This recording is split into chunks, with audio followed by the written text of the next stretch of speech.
Sa pagsisimula ng taong ito, maraming mga bagong motorcycle scooter ang inilabas ng iba't ibang mga branch sa iba't ibang bansa na unti-unti nang dinadala ngayon sa Pilipinas, kagaya na lamang ng kararating lang na bagong Yamaha NMAX Turbo 2025 model. Hindi pa man masyadong nasisilayan ng marami ang bagong modelong ito, ay may mga bagong motorsiklo pang inilabas ngayong taon ng iba't ibang mga brand na mas maganda pa raw sa Yamaha NMAX, at yan ang iisa-isahin natin ngayon. Ang mga motorsiklo na siguradong mapapabilib ka na lang sa ganda ng mga format, mga katangian na dinadala ng mga ito, kasama ang mga kabuang presyo ay aalamin natin. Pero bago yan, syempre, kung bago ka pa lamang po dito sa ating channel, ay huwag kalimutang pindutin ang subscribe button pati na ang notification bell para naman ma-update kita lagi sa ating latest video upload. Hero Motocorp Zoom 125, isang bagong commuter mula sa Indian manufacturer.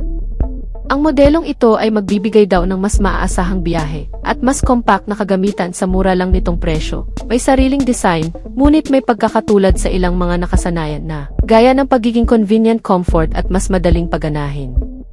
Pinapagana itong motor ng 125 cubic centimeter na displacement capacity na may kasamang single-cylinder, 4-stroke, at air-cooled type na cooling system. Ang fuel supply system nito ay fuel-injected na nakakonect sa isang CVT-type transmission na kayang magpalabas ng 9.92 horsepower sa kada 7,500 RPM at 10 Nm of torque naman sa kada 6,000 RPM.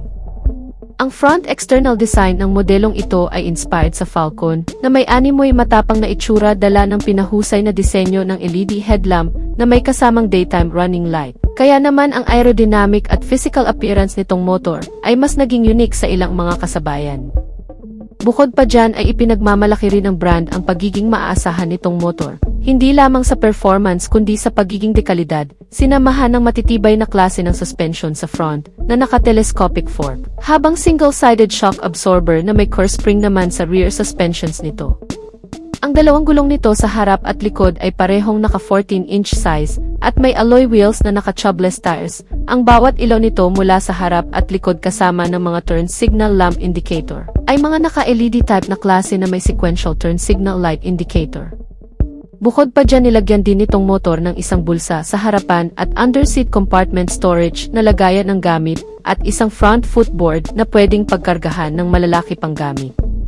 Itong Hero Motocorp Zoom 125 ay sinamahan din ng mga modernong features, kabilang na ang instrument meter panel na naka-digital display, isang charging port system para sa mga gadget, illuminate start button, booth lamp, at turn-by-turn navigation.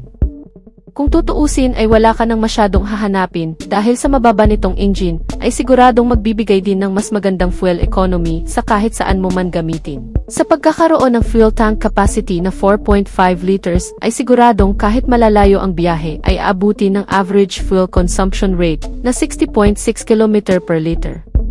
Bukod pa dyan, ang pangsiguridad at pangkaligtasan din sa motor na ito ay hindi pinabayaan sa pagkakaroon ng front disc type na braking system at rear drum brake na magbibigay din ng mas maganda at compact na braking system kahit pa sa mga biglaan. Nilagyan din ito ng engine check warning, additional shutter lock for security, at headlight na naka-LED projector type. Inilabas pa lamang itong motorsiklo sa bansang India sa dalawang klaseng variant na pagpipilian, sa presyo na nagkakahalaga ng 86,900 rupees hanggang sa 87,900 rupees na kung direkta natin i-convert sa Philippine peso, ito ay aabot ng 58,900 hanggang sa 60,000 pesos lamang sa Pilipinas. So yan na muna ang ating latest news and update mga ka-Wizard Moto. At kung bago ka pa lang sa ating YouTube channel, ay huwag kalimutang mag-subscribe. Sa ating mga solid subscriber ay maraming salamat sa inyong walang sawang pagsuporta. Antabayanan lang ang ating susunod na video upload. Ride safe and God bless as always.